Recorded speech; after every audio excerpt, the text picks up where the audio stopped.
ஆண்டவராக இயேசுவின் நாமத்தில் அன்பின் வார்த்தைகள் இந்த மாத வேளையில் தேவ வார்த்தை சுருக்கமாக பார்ப்போம். கர்த்தர் யோகத்துடைய எல்லாவற்றையும் ஆண்ட வேலை எடுத்து பாதுகாக்கிறார். கர்த்தர் வேலை எடுத்து பாதுகாத்து ஆசீர்வதிக்கிறார் அப்படிங்கிற தலைப்பில் நாம் தேவனுடைய வார்த்தையை பார்க்கிறோம். தேவனை பயந்து வாழ்ந்தபடியால் யோக நிமித்தமாக யோகையும் அவனுடைய குடும்பத்தையும் அவனுக்கு உண்டான எல்லாவற்றையும் ஆசீர்வதித்து பாதுகாக்கிறார். தேவனுடைய ஆசீர்வாதம் பாதுகாப்பிருக்கும் போது நம்ம சாத்தான் ஒன்றும் செய்ய முடியாது. இந்த சாத்தான் தேவனுடைய அனுமதி கேட்டு யோகையை சோதிக்கும்படியாக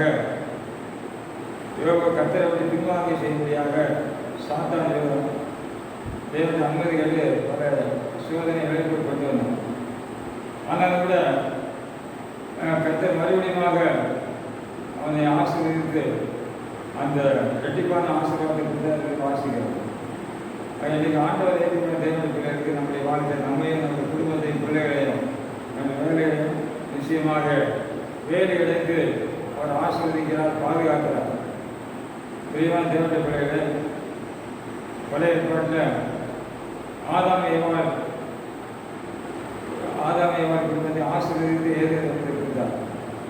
அப்பொழுது தேவனுடைய ஆசீர்வாதம் தோட்டத்தில் அவர்கள் ஆசீர்வாதத்தோடு கூட வாழ்ந்தார்கள்.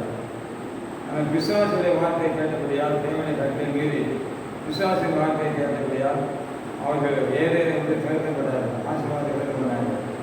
ஆனால் தேவனுடைய பாதுகாப்பு ஆசீர்வாதம் அந்த ஆதாமுடைய குடும்பத்தில் இருந்தது. ஆனால் அவர்கள் சாத்தானுடைய வார்த்தைக்கு ஆதாமை அவர் செறிவளித்தபடியால் அங்கே ஆசீர்வாதத்தை இழந்து கொண்டார்கள்.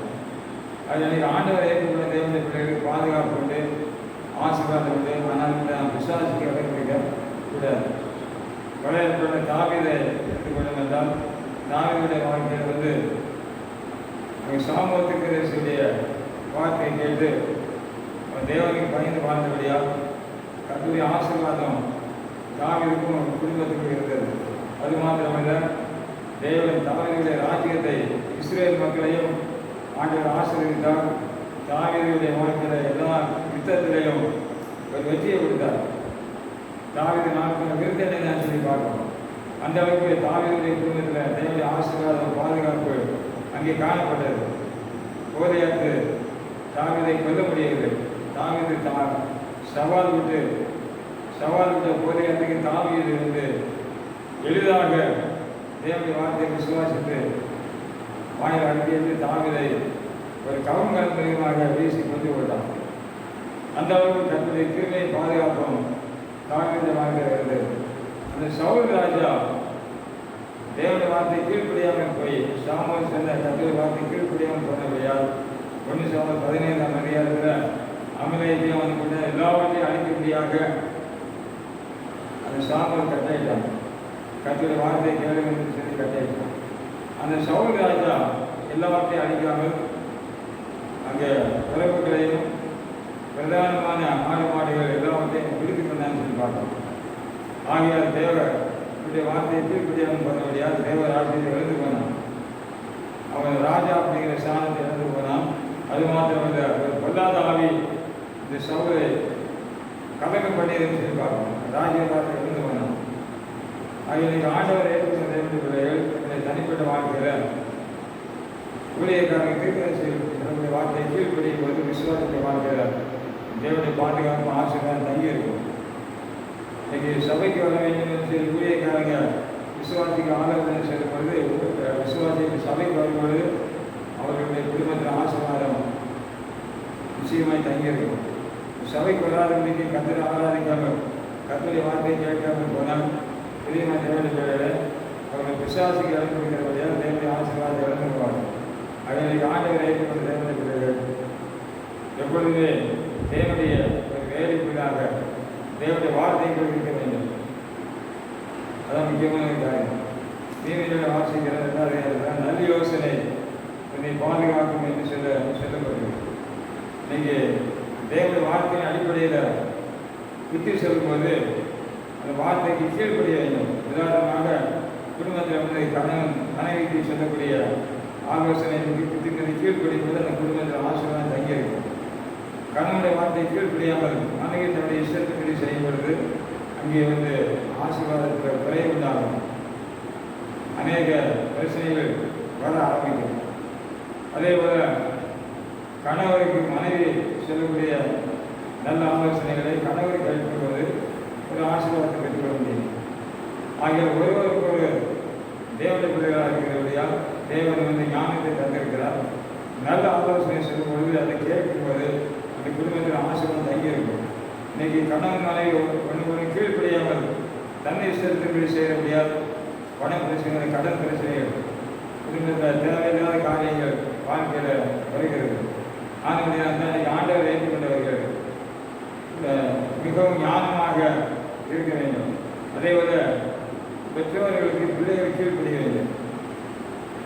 பெற்றோர்கள் பிள்ளைகள் கீழ்ப்படியும்போது அந்த பிள்ளைகளுக்கு ஒரு பெரிய பாதுகாப்பு ஆசீர்வாதம் தங்கியிருக்கும். கீழ்ப்படியாத பிள்ளைகளை தேவனை வந்து என்ன செய்ய ஆசீர்வதிக்க முடியாது. ஆகையால் பெற்றோருக்கு பிள்ளைகள் கீழ்ப்படியும் போது அந்த பிள்ளைகளுக்கு நன்மை உண்டாக இருக்கும், ஆசீர்வாதம் தங்கியிருக்கும். பழைய ஏற்பாட்டில் ஆபிரகாமுக்கு ஈசாவுக்கு கீழ்ப்படிந்தபடியால் ஈசாவுக்கு வந்து ஆசீர்வதிக்கப்பட்டார். ஈசாவுக்கு கொஞ்சம் யாக்கோபுக்கு கீழ்ப்படிந்து தூரதேசத்துக்கு கிளம்பி போனான். அங்கே லாபானுடைய வீட்டில் வேலை பார்த்தாலும் அங்கே திருமணம் முடித்து தேவனுடைய வார்த்தையின்படி அவனை ஆசீர்வதிக்கப்பட்டவனாய் காணப்பட்டான். கர்த்தர் யாக்கோபுக்கு மறுபடியும் வாக்குத்தத்தத்தை தந்து அவனை ஆசீர்வதித்து 2 மடங்கு ஒரு கோத கையுமாய் போனான். அவனுக்கு 2 கம்பெனி உடையவனாய் அவன் வந்து காணப்பட்டான். அந்த அளவுக்கு ஆடு மாடுகள், வேலைக்காரிகள் எல்லாம் ஆசீர்வாதம் அந்த யாக்கோபுக்கு வந்தது. ஏனென்றால் தேவனுடைய ஆசீர்வாத பாதுகாப்பு யாக்கோபின் குடும்பத்தில் இருந்தபடியால் அவனை விதமாய் ஆசீர்வதிக்கப்பட்டார். அதே பிரியமான தேவனுடைய பிள்ளைகளை ஒரு நல்ல யோசனையை நம்மை காப்பாற்றும் என்று வாசிக்கிறோம். இன்னைக்கு ஆண்டவர் ஏற்றுக்கொண்ட தேவனுடைய பிள்ளைகள் இந்த தனிப்பட்ட வாழ்க்கையில் மூத்தவர்கள் சொல்லக்கூடிய நல்ல யோசனையை கீழ்ப்படிய வேண்டும். பழைய ஏற்பாட்டில் அங்கே நகோமி இருக்கக்கூடிய குடும்பத்தில் சம்பவத்தை பார்க்கணும். நகோமி மோவாப் தேசத்தில் இருந்தபடியால் பஞ்சத்துக்காக மோவாபுக்கு விலகி போனார்கள். அங்கே வந்து 2 பேர் தன்னுடைய நகோமி 2 குமாரர்களுக்கும் திருமணம் முடித்து வைத்தார். 2 பேர் வியாதிப்படி இருந்து வைத்தார்கள். நகோமியுடைய கணவரை இருந்து வைத்தார். ஆகிய 3 பேர் விதவையாக்கப்பட்டார்கள். நகோமி 2 மருமக்கள்மார்கள் 3 பேரும் விதவையாக்கப்பட்டார்கள். அந்த சமயத்தில் நகோமி மறுபடியுமாக சொந்த தேசத்துக்கு பெத்லெகேமுக்கு புறப்பட்டு வந்தார். அப்பொழுது அங்கே மருமகனாகிய முதல் மருமகள் ஓர்பா நகோமியை மித்தப்பட்டு அங்கே இருந்து விட்டார். அந்த ரூத் வந்து நகோமியை பின்பற்றி உங்களுடைய தானே என்னுடைய தானே பின்பற்றி வந்தபடியால் அங்கே அந்த தேசத்தில் பிரியமான தேவனுடைய பிள்ளைகளை நகோமியுடைய வார்த்தை கீழ்ப்படிந்து செயல்பட்டபடியால் அவள் ஆசீர்வதிக்கப்பட்டவராய் காணப்பட்டார். போவாசை மறுமணம் செய்யக்கூடிய ஒரு வாய்ப்பு அந்த ரூத்துக்கு கிடைத்தது. அது நிமித்தமாக ரூத்து மிகுந்த ஒரு செல்வந்தான குடும்பத்துக்கு அங்கே மனைவியானார். அந்த குடும்பத்தில் தான் தாவீது வந்து அந்த குடும்பத்தில் பின் சந்ததிக்கு தாவீது பிறந்தார். ரூத்துடைய பேர் வந்து தாவீது. விதமாக ரூத்து வந்து மாமியாரோடு சேர்ந்து கட்டளை பின்பற்றி மாமியாரோட ஆலோசனை கீழ்ப்படுத்தபடியால் அவருடைய வாழ்க்கையில் வந்து ஒரு ஆசீர்வதிக்கப்பட்டவராக காணப்பட்டார். அவருடைய ஆண்டவர் ஏற்றுக்கொண்டவர்கள் மூத்தவங்க ஆலோசனை கீழ்ப்படித்தால் நிச்சயமாக ஆசீர்வாதம் கிடைக்கும். அது மாத்திரம் எலியாவின் நாட்களில் பெரிய ஒரு பஞ்சம் ஏற்பட்டது. அந்த பஞ்சத்தில் அங்கே ஆண்டவர் வந்து சாய்வாத்துக்கு ஒரு விதவை ஆண்டவர் பண்ணிய விதவை அந்த பஞ்ச காலத்தில் மிகவும் கஷ்டப்பட்டால் கடைசியாக கொஞ்சமாக பஞ்ச எண்ணெயாக இருந்துச்சு. அந்த சமயத்தில் எலியாவை ஆண்டவர் இந்த சாய்வாத்துக்கு அனுப்பி நீ அங்கே போய் தங்கியது இதை பராமரிக்கும்படி அந்த விதவை கட்டளைன்னு சொன்னார். அந்த விதவையானவர்கள் கொஞ்சம் மாவும் கொஞ்சம் எண்ணெய் விலகு ஒதுக்கக்கூடிய சென்றால் அப்பொழுது அவர் சொன்ன வார்த்தை, நான் என் குமாரனும் இன்றைக்கு உள்ள மாவை சாப்பிட்டு செத்து போகிறோம் என்று அவர் சொன்னார். கொஞ்சம் எலியா வந்து பயப்படாது, உன் வார்த்தையின்றி நீ அடைய ஆயத்தம் பண்ணி முதல்ல சின்ன அடையை கொண்டு வா என்று சொல்லி ஆலோசனை பண்ணார். அந்த ஆலோசனைக்கு அந்த சார்பாட்டு விதையை கீழ்ப்படிந்து ஒரு சிறிய அடையை கொண்டு வந்தவரையால் பிரியமான தேவனுடைய பிள்ளைகளை அந்த பஞ்சகாலம் முழுவதும் 3 வருஷம் முழுவதும் அவள் வீட்டில் வந்து மாவும் எண்ணெயும் குறையவில்லை. அந்த பஞ்சகாலம் முழுவதும் எலியாவும் அந்த விதவை மகன் வீட்டார் விரைவினர்கள் எல்லாரும் சாப்பிட்டார்கள் வாசிக்கிறோம். ஆக தேவனுடைய வார்த்தையின் அடிப்படையில் அந்த விதவை எலியாவை கனம் பண்ணி கத்தருக்காக முதல் நடைபெற்றபடியால் அவள் நிச்சயமாய் ஆசீர்வதிக்கப்பட்டார். அதே வேளைக்கு ஆண்டவரை ஏற்றுக்கொண்ட விசுவாசிகள் தன்னுடைய குறைகளை ஊழியத்துக்காக குறிக்கும்போது தேவனுடைய வார்த்தைக்கு கீழ்ப்படிந்து கத்தருடைய ஊழியத்துக்காக குறிக்கும்போது நிச்சயமாகவே ஆசீர்வாதம் தங்கி இருக்கும், பாதுகாக்கப்படும். இப்படி ஆண்டவர்களுடைய வாழ்க்கையில் வந்து நாம் ஆசீர்வதிக்கப்பட்ட மக்களாகவே இருக்க வேண்டும் என்று கத்தர் விரும்புகிறார். பஞ்சகாலம் அந்த எந்த காலத்தையும் பாதிக்க முடியாது. நாம் தேவனால் ஆசீர்வதிக்கப்பட்டவர்கள். யோகனுடைய வாழ்க்கையில் கொஞ்ச நாள் ஆசீர்வாதம் இழந்து போனாலும் மறுபடியுமாக யோக கத்தருக்கு பயந்து உண்மையாக காணப்பட்டபடியால் இழந்து போன ஆசீர்வாதத்திற்கு பெற்று கொண்டாந்து சொல்லி பார்க்கணும். அங்கே ஆகியால் பெரியவன் தேவனுடைய சித்தம் என்னவென்றால் ஒவ்வொருவரை வேறு இடத்தை ஆசீர்வதித்து கடைசி வரைக்கும் பாதுகாக்க வேண்டும், அந்த குடும்பத்தை காக்க வேண்டும். அதான் தேவனுடைய சித்தம். ஆகிய அந்த வார்த்தையின்படி நீங்கள் தேவனுடைய வார்த்தைக்கு மரியாதை கொடுத்து தேவனுடைய ஆலோசனை கீழ்ப்படியுங்கள். நிச்சயமாகவே உங்களுக்கு குடும்பத்தில் ஆசீர்வாதம் தங்கியிருக்கும். கர்த்தர் நாம எங்களை ஆசீர்வதிப்பதாக. ஆமென்.